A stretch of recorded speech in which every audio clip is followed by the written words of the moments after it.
ఏ దిక్కునున్నావో వానదేముడా నువ్వు మా దిక్కు రావయ్యా వానదేముడా, ఉత్తరాన ఉర్రుర్రు వానదేముడా, దక్షిణాన జల్లు జల్లు వానదేముడా, వరిసేను వెయ్యాలే వానదేముడా, వరుసమదలు వెయ్యాలే వానదేవుడా, వరిసేను కోసేదాకా వానదేవుడా, నువ్వు మా దిక్కు రాకయ్యా వానదేముడా. దేవుడు దేవుడు అనే పదం ఇది ఒక మాండలికం, ఇక్కడ తెలంగాణలో వాడతారు, అది గ్రామీణ ప్రాంతాలలో.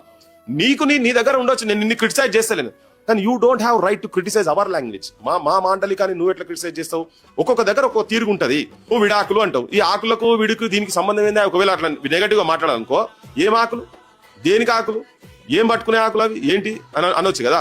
ఇడుపు కాగితము ఒక అగ్రిమెంట్, ఇద్దరి మధ్యలో బంధాన్ని విడదీసినప్పుడు రాసేటువంటిది, ఒక భార్యాభర్తల సంబంధాన్ని విడదీసేటప్పుడు రాసేటువంటి దాన్ని ఇడుపు కాగితము అనేది ఏమంటారు? సబ్ టైటిల్స్ కావాలా? మరి ఎన్ని సబ్ టైటిల్స్ చేయాలా?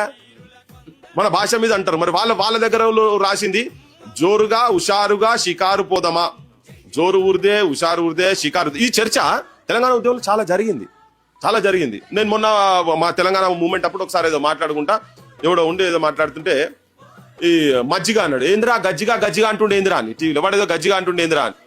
అరే గజ్జి అంటే ఏంద్రా గజ్జి అంటుండే, గజ్జి అంటే పుండ్లు అన్నట్టు. ఈ తెలంగాణలో మాట్లాడుతుంటారు అట్లా.